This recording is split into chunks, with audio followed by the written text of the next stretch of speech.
Assalamualaikum warahmatullahi wabarakatuh. Apa kabar anak-anakku sekalian kelas 5 Tolha bin Ubaidillah? Semoga kalian selalu sehat dan tetap semangat ya belajar di rumah. Nah, kali ini Ibu akan menyampaikan pembelajaran dari tema H, subtema 1, pembelajaran ke-6. Dan semoga kalian tetap semangat ya dan selalu menyaksikan video Ibu untuk absen yang dari nomor 16 sampai 30. Oke, baik anak-anak, kita mulai ya sama-sama.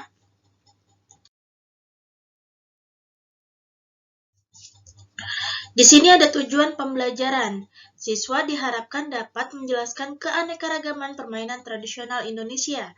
Siswa diharapkan dapat mengidentifikasi peristiwa-peristiwa dalam teks non-fiksi.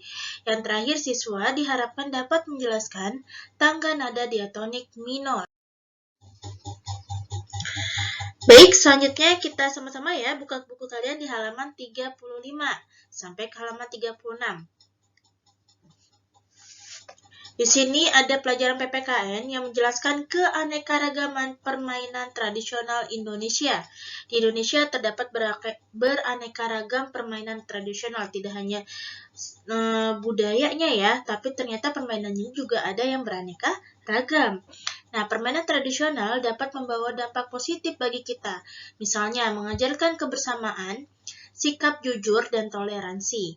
Nah, di sini ada permainan namanya adalah gobak sodor. Nah, gobak sodor ini adalah salah satu permainan tradisional yang dimainkan secara berkelompok dan masing-masing kelompok terdiri dari 3 sampai 5 orang. Nama lain gobak sodor adalah galah asin atau galasin.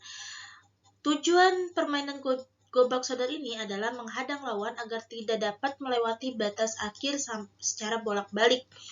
Jadi kalau misalkan mereka lewat, selalu dihadang oleh lawannya ya. Gobak sodor biasanya dilakukan di lapangan yang dibagi menjadi 6 bagian.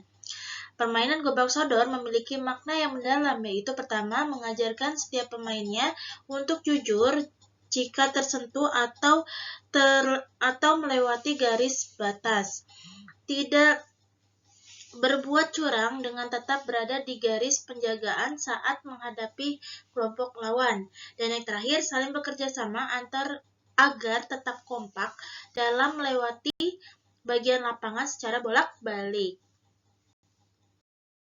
Baik anak-anak, kita lanjut ya ke halaman 36 dan 37 tentang bahasa Indonesia mengidentifikasi peristiwa-peristiwa dalam teks non-fiksi. Nah, di sini di buku kalian ada teks ya, nanti bisa kalian baca dan kalian pahami apa isi dari teks tersebut. Nah, tapi Ibu akan menjelaskan sedikit tentang teks non-fiksi yang berisi tentang informasi berdasarkan fakta, pengalaman objektif, penelitian atau analisis dari suatu masalah seperti kegiatan masyarakat di Provinsi Riau yang melestarikan permainan tradisional. Nah, tujuan dari mengidentifikasi teks non-fiksi adalah untuk menemukan informasi penting dalam teks. Informasi adalah sekumpulan fakta yang menggambarkan sebuah peristiwa atau kejadian tertentu. Nah, cara mengidentifikasi teks non-fiksi itu bagaimana, Bu? Nah, kita lihat sama-sama ya, dan dengarkan apa yang Ibu jelaskan. Yang pertama, kita membaca teksnya dulu dengan seksama dan memahami makna setiap kalimat pada teks. Nah, kita bisa membacanya 2 kali atau 3 kali sesuai keinginan kalian ya, sampai kalian benar-benar paham. Nah, yang kedua, mencari kalimat utamanya. Yang ketiga, menentukan ide pokok atau gagasan pokok dari teks. Nah, kita bisa menandai kalimat yang mengandung kata kuncinya. Jadi, ide pokok yang sudah Ibu jelaskan sebelum-sebelumnya, jadi kalian garis bawahi yang menurut kalian itu merupakan kata kunci dari kalimat yang sudah dibuat.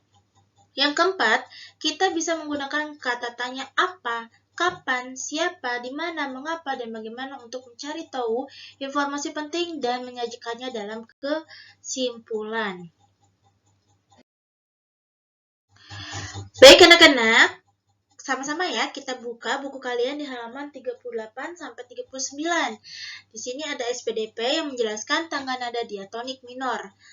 Ya, di pembelajaran sebelumnya Ibu sudah menjelaskan ya, namun Ibu akan menjelaskan kembali apa yang ada di pembelajaran 6 ini.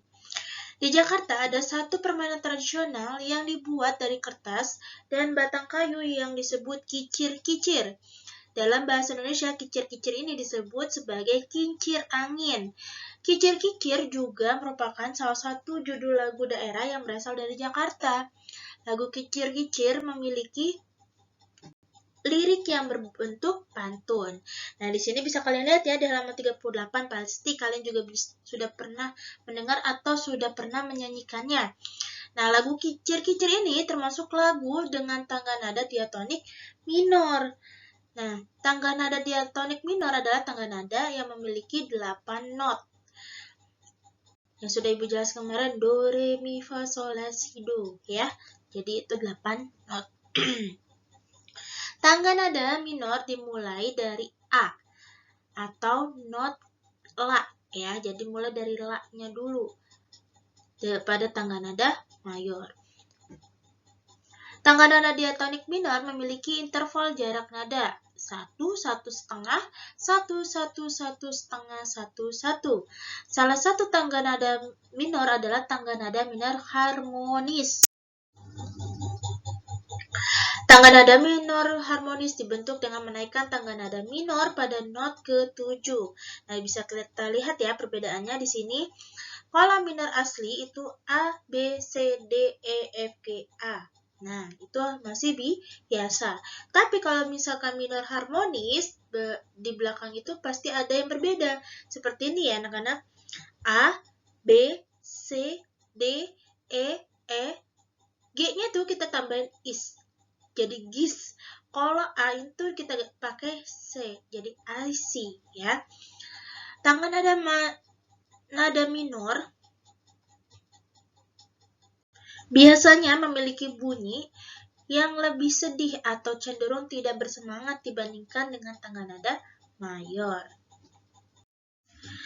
Baik, penjelasan Ibu di hari ini.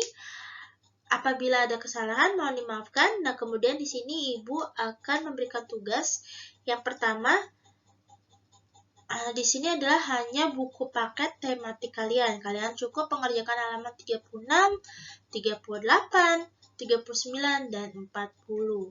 Kalau tidak muat, silakan kalian tulis di kertas lembar langsung ditempelkan di buku paket tematik kalian sesuai dengan halamannya ya anak-anak ya. Akhir kata, wabillahi taufiq wa hidayah. Wassalamualaikum warahmatullahi wabarakatuh.